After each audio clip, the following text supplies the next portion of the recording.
Hello student, welcome to my YouTube channel Kamal Ahmad perfect classes biology.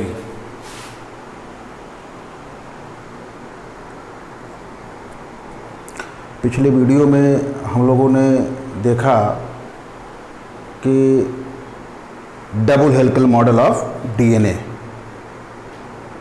अब उसी double helical model की जब study हम लोगों ने कर ली तो आज के इस वीडियो में हम देखेंगे कि उसकी पैकेजिंग होना। किसकी पैकेजिंग होना? डीएनए के डबल हेलिक्स की पैकेजिंग होना, मतलब उसको कंप्रेस्ड करना, गूंथना, बीडेड कराना। कहाँ पे? ह्यूमन बॉडी में। कहाँ पे? ह्यूमन बॉडी में। ठीक। तो अब आप अगर डीएनए के डबल हेलिक्स के पैकेजिंग की बात अगर मैं करूं तो उस टॉपिक पर बात करने से पहले कुछ बायोलॉजिकल ट्रुथ मैं बताना चाहता हूं बेटा। थोड़ा सा चौंकाने वाली न्यूज मैं देने जाता हूं इस टॉपिक से, तब मैं डीएनए के पैकेजिंग की बात करूंगा। देखें, सबसे पहली बात, नियर अबाउट हमारे बॉडी में, ह्यूमन बॉडी में 10 to the power 14 सेल्स होती है। अगर फिजिक्स पढ़ते होंगे तो जानते होंगे 10 to the power 14 का मतलब कितना होता है। ह्यूमन बॉडी में total number of cell near about, fix नहीं है, near about 10 to the power 14 cells होती हैं। ठीक। फिर आगे बात करते हैं कि टोटल डीएनए मॉलिक्यूल की जो लंबाई होती है हमारी बॉडी में, टोटल डीएनए मॉलिक्यूल की लंबाई होती है नियर अबाउट, एकदम फिक्स लेंथ नहीं होती है, वो 2.2 into 10 to the power 14 metre. 2 into 10 to the power 14 metre. इसको हम किलोमीटर में अगर कन्वर्ट करेंगे तो 2 into 10 to the power 11 kilometre है। किसकी बात मैं कर रहा हूं? हमारे बॉडी में पाए जाने वाले डीएनए की कुल लंबाई की। अगर पूरे बॉडी की डीएनए को अगर हम निकाल दें तो इतना लंबा जा करके हमारे, इतना किलोमीटर लंबाई में हमारी डीएनए फैल सकती है। फिर कह रहा है अगर हम पृथ्वी के सरकमफ्रेंस की बात करें, पूरे अर्थ के सरकमफ्रेंस की बात करें, परिधि की बात करें, तो ये बनता है 4 into 10 to the power 4 kilometre. ठीक। फिर कह रहा है एक चीज और है, डिस्टेंस बिटवीन अर्थ एंड सन, मतलब सूर्य से लेकर के पृथ्वी के बीच की जो लंबाई है 1.5, ध्यान से सुनिए, 1.5 into 10 to the power 8 kilometre. मेरा यही है 1.5 into 10 to the power 8 kilometre. अब आप इमेजिन कीजिए कि इतनी तो दूरी हो गई सूर्य और पृथ्वी के बीच में, और हमारी डीएनए की लंबाई इतना किलोमीटर है। ठीक। तो इस हिसाब से साइंटिस्ट ने यह आकलन निकाला कि अगर ह्यूमन बॉडी की डीएनए को, ह्यूमन बॉडी के डीएनए को अगर पूरी डीएनए को निकाल दें तो पृथ्वी से लेकर के सूर्य तक, अर्थ से सन तक नियर अबाउट 100 राउंड लगा करके वापस आ सकता है। 100 राउंड लगा करके वो वापस आ सकता है, मतलब हमारे पूरे बॉडी की डीएनए जो है 100 राउंड लगा करके वो आ सकता है। और इस हिसाब से देखेंगे कि इतनी लंबी डीएनए हमारे बॉडी में है, तो कहीं ना कहीं आप ये सोचने पर मजबूर होंगे बेटा कि वो क्या है? पैकेटिंग है, गुथा हुआ है। अब समझे? इतनी लंबी डीएनए जो हमारे बॉडी में कैसी होगी? गुथी होगी, पैकेटिंग होगी, कंप्रेस्ड होगी। अब आगे चलें, ये चीज हो गई कि हम कितनी लंबाई का वो डीएनए होल्ड करके बैठे हुए हैं, जो 5-5.5 फुट की बॉडी में समाहित है, जो 5-5.5 फुट की बॉडी में समाहित है। और ये निकल के आया कंक्लूजन कि पूरे बॉडी की डीएनए को अगर हम निकाल के फैलाएं तो पृथ्वी से लेकर के सूर्य तक, यानी अर्थ टू सन 100 राउंड लगा सकता है, वो 100 फेरा लगा सकता है।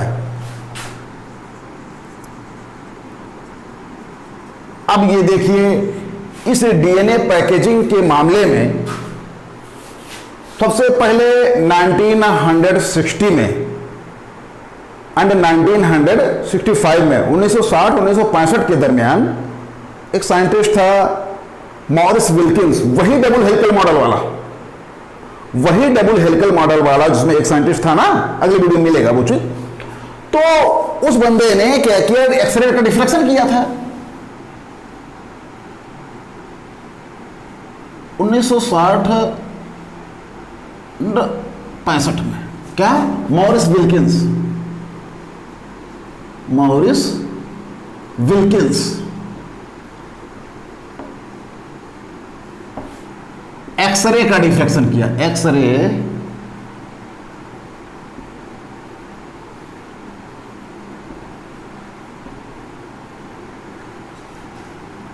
का डिफ्रैक्शन करके स्टडी किया।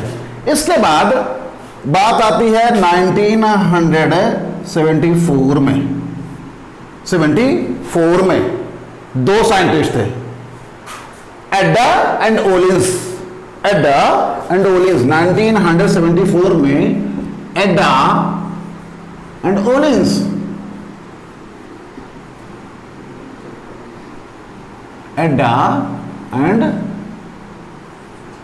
ओलिंस इन दो बंदों ने क्या किया, डीएनए के थ्रेड को, जिसको हम क्रोमैटिन कहते हैं, कुल मिलाकर के नॉर्मल स्टेज में वो क्या हो जाती है, क्रोमैटिन के रूप में हो जाती है। उस क्रोमैटिन को NaCl के डाइल्यूट सॉल्यूशन में डाला, घोला, उसके बाद खींचा। तो देखें कैसे बनता है ये। थोड़ा सा अब इसको हम मिटाना चाहते हैं। ये जो बायोलॉजिकल ट्रूथ है ये जाने रखिए बेटा, ये कभी कभी पूछ भी लेता है कंपटीशन में।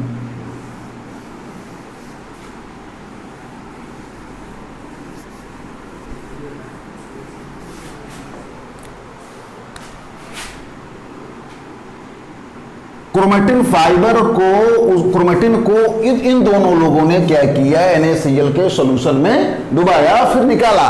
तो ये देखा कि ऐसे ही एक निश्चित इंटरवल पे, डेफिनेट इंटरवल पे वो क्वाइल्ड बनाती हुई चली जाती है। क्या है? क्रोमैटिन है। ठीक है, अब आगे देखते हैं। ये जो लूप बनती है बेटा, ये जो लूप बनती है, इस लूप में कहानी क्या है यार? इस लूप की कहानी ये है बेटा कि ये चारों तरफ से डीएनए से कवर्ड होती है, जो नेगेटिव चार्ज में होती है, नेगेटिव चार्ज। और इसके अंदर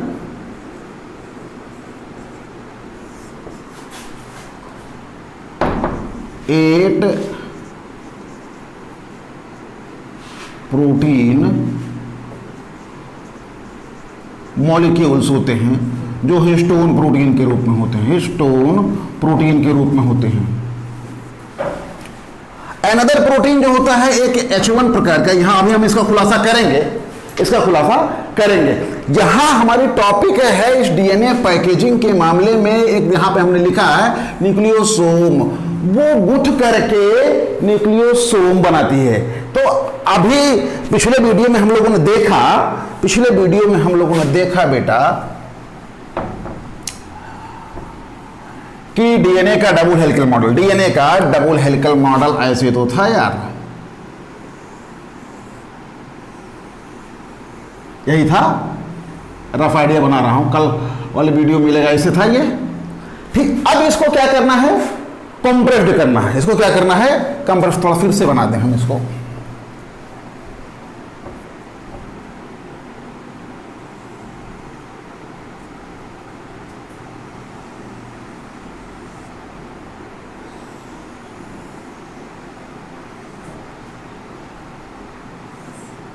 ऐसा था ये।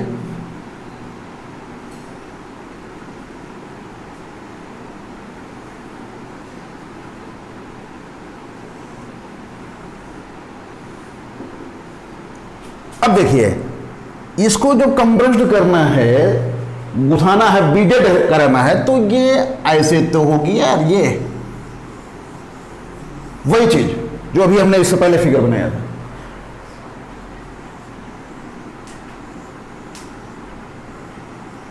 ऐसे तो कहने का मतलब ये प्रोसेस क्या कहलाती है?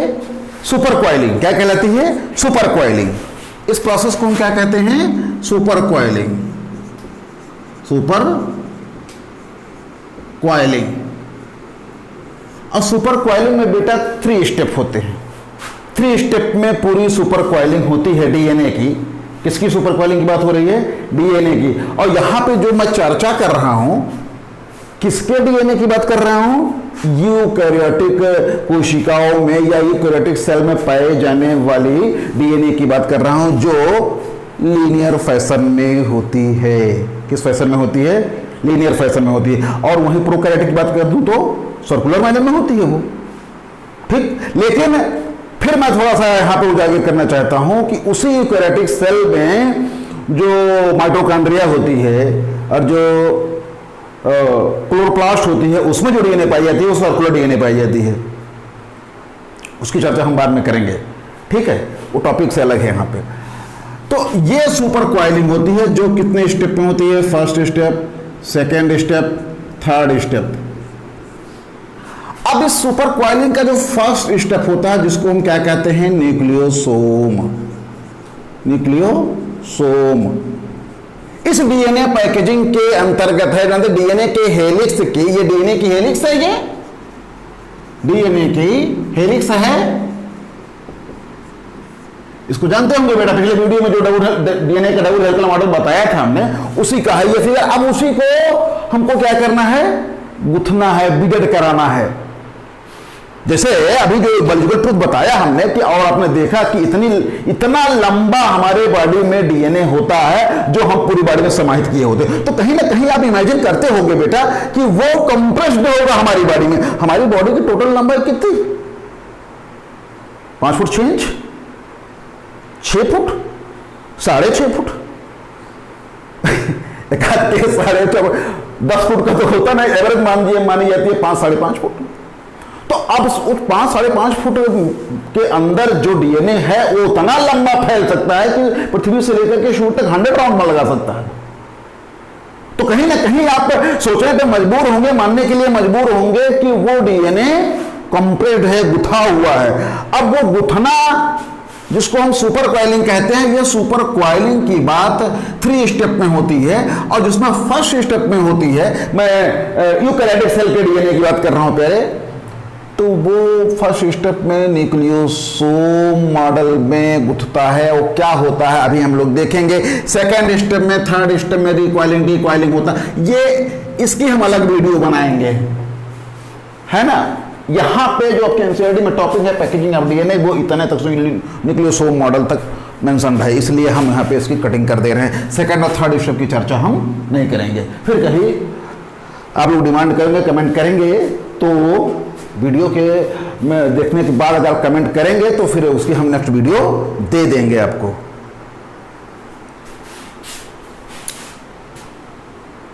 तो अब हम चलते हैं सुपर कॉइलिंग की फर्स्ट स्टेप, जिसको हम न्यूक्लियोसोम कहते हैं, जो हमारी यहां की टॉपिक है न्यूक्लियोसोम।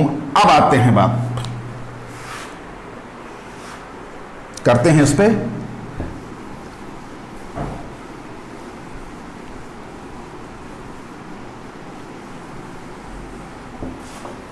देखिए, अब यहां से उठाते हैं 1974 में एडैंड ओलिंस ने NaCl के सॉल्यूशन में जब उसको डुबाया और फिर निकाला, तो कुछ इस तरीके से स्ट्रक्चर मिला। किसकी बात मैं कर रहा हूं? क्रोमेटिन की। ठीक, अब यहां पे जो लूप लाइक स्ट्रक्चर बनना है, ये थ्रेड है। किसकी थ्रेड है यार? डीएनए की थ्रेड है। ध्यान रखेंगे, जो नेगेटिव चार्ज में होती है डीएनए की थ्रेड होती है। यहाँ पे उसका क्लियर विजन हम बना दिए हैं, अभी हम समझा देंगे उसको। पहले यहाँ देखिए, ये चीज तो है वो, ये चारों तरफ से ऐसे डीएनए की थ्रेड होती है। और ध्यान रखेंगे, इस डीएनए के थ्रेड में क्या होता है, अंदर सेंटर में 8 कोर पार्टिकल होते हैं। किसके? प्रोटीन के, प्रोटीन के, ठीक। 8 कोर पार्टिकल होते हैं प्रोटीन की। कौन सी प्रोटीन होती है? हिस्टोन प्रोटीन होती है। Histone protein is a basic protein, basic protein, ठीक। अब हम देखेंगे यहां पे इसकी जो 8 कोर पार्टिकल है प्रोटीन की, ये 4 टाइप की होती है। कितने टाइप की होती है? 4 टाइप की होती है। तो अब आप ये मानो कि जब 4 टाइप की होती है तो each type hold 2 molecule, each type hold 2 molecule in which each type hold 2 molecules of histone protein. मान लेते हैं कोई चीज क्लियर विजन नहीं होती है तो हमारी आवाज सुनेंगे तो आवाज से क्लियर हो जाती है, ठीक है। कभी कभी बच्चे कमेंट करते हैं कि सर थोड़ी सी अब लिखावट क्लियर नहीं हो पाती है। प्यारे, मैं फिर कहना चाहता हूं कि अगर मान लीजिए by the way clear vision नहीं आ पाता है तो आप पिक्चर की क्वालिटी बढ़ा देंगे तो वो क्लियर विजन आएगा। 480 वाले पे देखेंगे तो आ जाएगा, ठीक। अगर उस पर भी नहीं है तो मेरी आवाज अगर सुनेंगे तो वहां पे वो चीज क्लियर हो जाएगी। अगर उस पर भी नहीं क्लियर होती है तो इट मीन्स आप वीडियो को ढंग से नहीं सुनते हैं, है ना, केवल मस्ती लेते हैं, ठीक। कह रहा है कि जो 4 टाइप की प्रोटीन होती है और जिसमें कह रहा है 8 प्रोटीन पार्टिकल है, 8 कोर पार्टिकल है, तो ये 4 टाइप की जो प्रोटीन है बेटा, इसमें प्रत्येक टाइप की जो प्रोटीन होगी उसके 2 मॉलिक्यूल होंगे, ठीक। और ओवरऑल मैं बता दूं जितनी भी प्रोटीन पाई जाती है इसमें, उसमें 90% लगभग वो बेसिक प्रोटीन ही होती है। बेसिक मतलब हिस्टोन प्रोटीन, हिस्टोन प्रोटीन। और 10% क्या, 10% जो होती है अदर प्रोटीन होती है, that is the non histone protein, that the acidic protein. 10% acidic protein, acidic protein, bracket में हम लिख देंगे इसको non histone, non histone protein. अब आइए देखते हैं जो चारों टाइप के प्रोटीन हैं, चारों टाइप के प्रोटीन हैं जिसमें 8 कोर पार्टिकल, 8 प्रोटीन की total number of protein, basic protein is 8, type is 4। ये किसने बताया? एक साइंटिस्ट था कॉर्नबर्ग, एक साइंटिस्ट था कॉर्नबर्ग। मिटा देना चाहता हूं, जगह नहीं है मेरे पास। इतनी चीजें तो क्लियर हुई होंगी।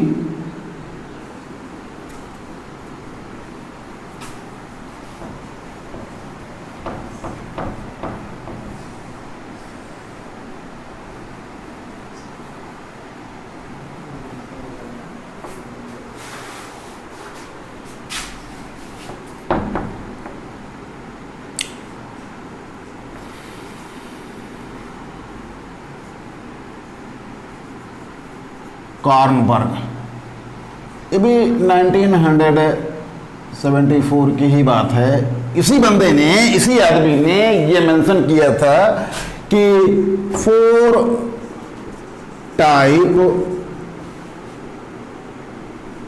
की बेसिक, जिसको हम हिस्टोन प्रोटीन कहते हैं, हिस्टोन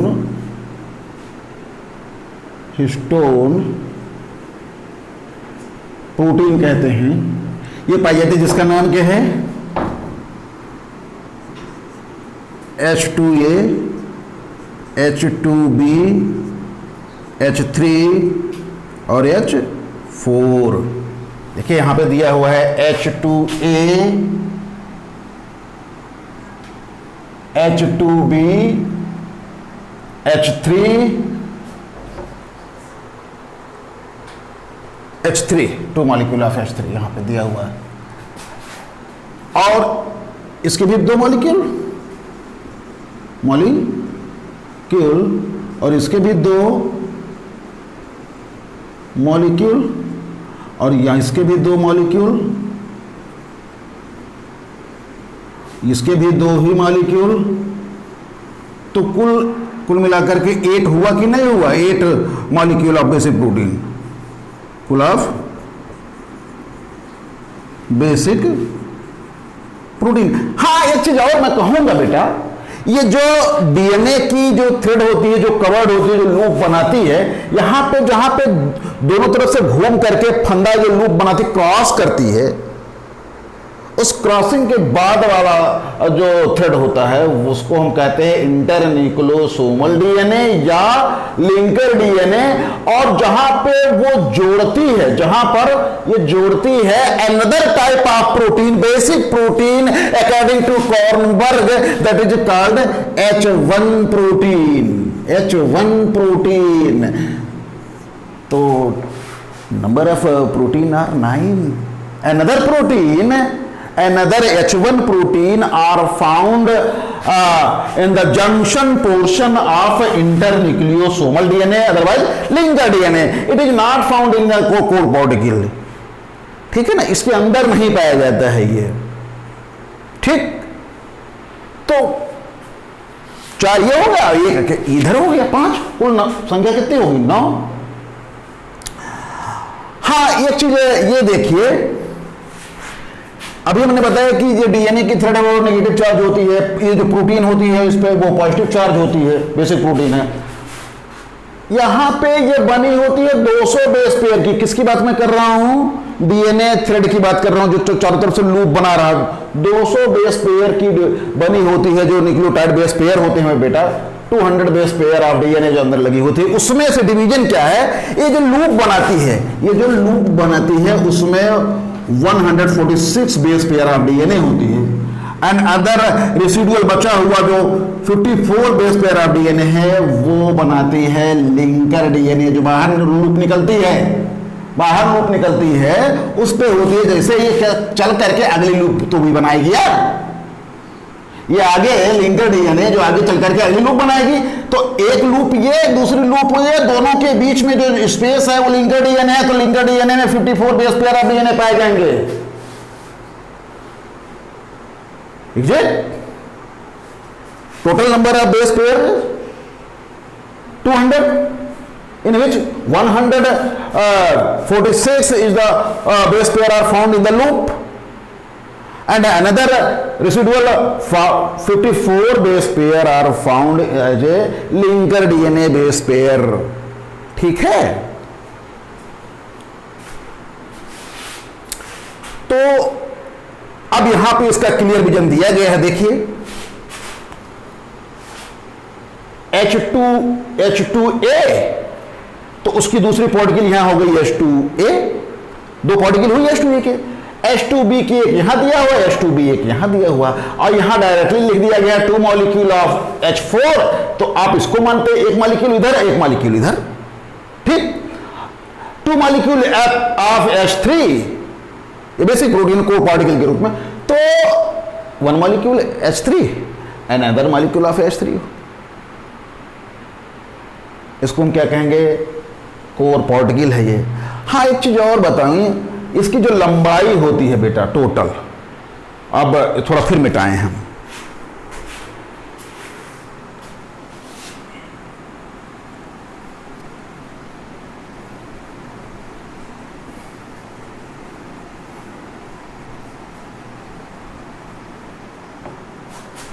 जैसे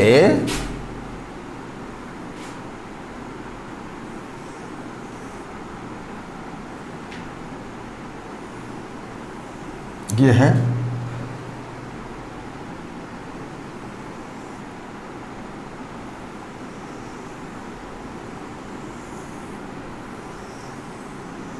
यही तो होता है यार। इसे इसमें आपके ये 4 इधर से 4 उधर से 8 कोर पार्टिकल हो गए, 8 कोर पार्टिकल हो गए। ये यहां से यहां तक की लंबाई जो होती है, यहाँ से यहाँ तक की जो लंबाई होती है वो होती है 10 nm। क्या? 10 nm, 10 nm।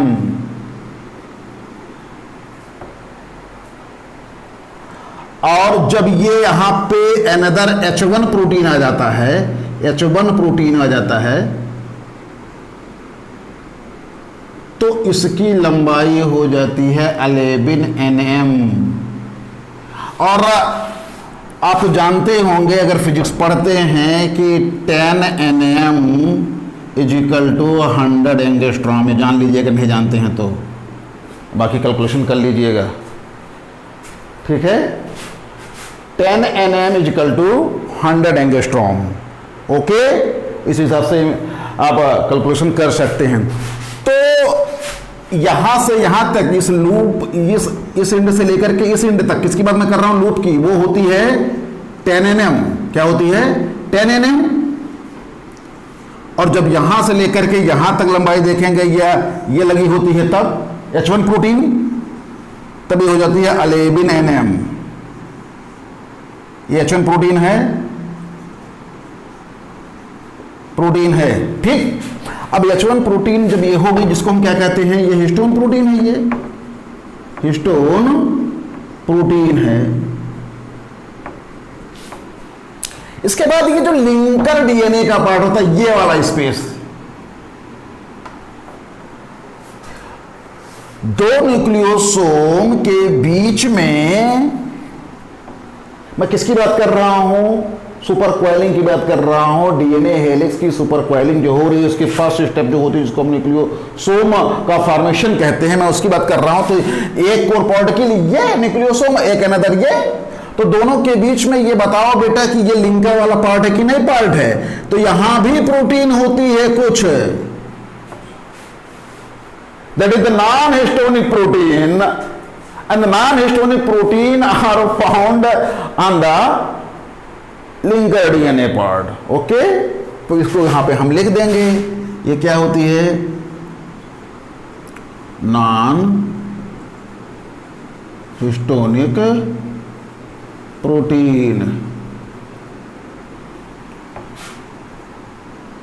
जिसको हम क्या कह देते हैं? Basic acid protein, acidic protein. ये तो बात हो गई न्यूक्लियोसोम मॉडल, यानी सुपर क्वाइलिंग का फर्स्ट स्टेप जो आपके सिलेबस में मेंशन्ड है। बाकी सुपर क्वाइलिंग कंप्लीटली सेकेंड और थर्ड स्टेप में जाकर के पूरी क्रोमोसोम बनती है बेटा। ये क्रोमेटिन फाइबर की सुपर क्वाइलिंग है, क्रोमेटिन फाइबर की सुपर क्वाइलिंग है, डीएनए की सुपर, तब जाकर के वो क्या बनाता है? क्रोमोसोम बनाता है। और तब क्रोमोसोम की कंप्लीट क्रोमोसोम का फॉर्मेशन कैसे हो जाता है? उस डीएनए से गुथ करके, बीटेड हो करके, बीटेड समझते ना, जिससे वो माला पहनते हैं ना, माला का जो दाना होता है गुथा होता है, माला का जो दाना होता है, जो गुथा होता है, उसको बीटेड फॉर्म में कहते हैं। तो वो क्रोमोसोम के फॉर्मेशन में जो सुपर क्वाइलिंग की तीनों स्टेप आएगी, तीनों step, first step, second step, third step. यहाँ पे टॉपिक में है हमारा न्यूक्लियोसोम, तो वो फर्स्ट स्टेप में होती है बेटा। तो इसलिए हम यहीं पे इसको रोक रहे हैं। मेरे ख्याल से इतनी चीज़ें समझ में आई होंगी। और ये चीज़ कहाँ की बात मैं कर रहा हूँ? यूकैरियोटिक सेल की बात मैं कर रहा हूँ। इसके आगे अब थोड़ी सी बात मैं कर लेता हूँ, थोड़ा सा 2-4 मिनट हम टाइम और लेंगे, वो प्रोकैरियोटिक वाली बात, ठीक है। अगर हम सुपर क्वाइलिंग या न्यूक्लियोसोम या कुंडल बनाने की या गुथने की प्रोसेस बात को, तो वो भी यूकैरियोटिक सेल का छोटा भाई है प्रोकैरियोटिक सेल, उसको भी थोड़ा हम देख लें। भाई मानते हैं ना उसको? क्यूबिक सेल है यार, बैक्टीरियल सेल में पाई जाती है ना, ब्लू ग्रीन एल्गी में पाई जाती है, माइक्रोप्लाज्मा वगैरह में पाई जाती है। देखते हैं ये बात किसकी थी? ये यूकैरियोटिक की थी।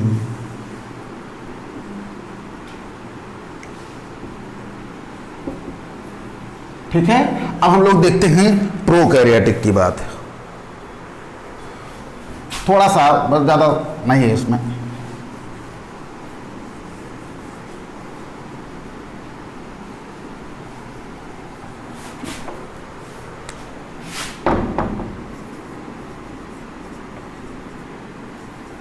Super coiling in prokaryote. In prokaryote.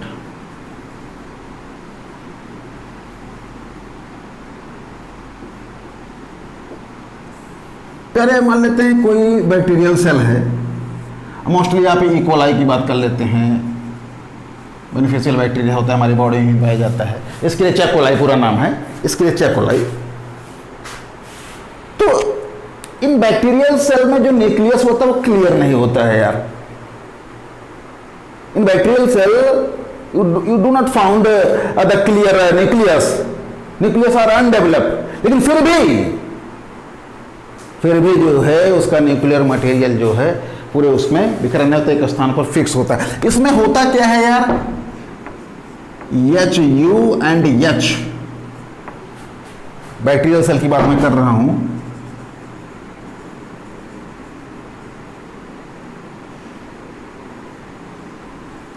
ये दो स्ट्रक्चरल प्रोटीन होते हैं, दो स्ट्रक्चरल प्रोटीन होते हैं। अब टोपो आइसोमेरेज एंजाइम, टोपो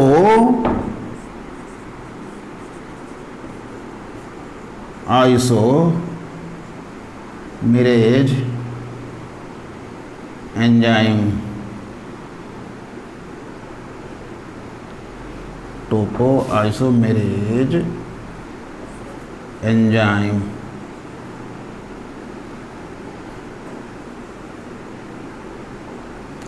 इन्हीं की सहायता से ये खुद अपने प्रोटीन अपने ऊपर ये ओवरलैप कराता है, वो रस्सी के समान और ऐंठी हुई स्ट्रक्चर बना लेता है और जिससे सुपर कॉइलिंग हो जाती है। और ऐसे सुपर कॉइलिंग को हम कहते हैं प्लेक्टेनेमिक सुपर कॉइलिंग,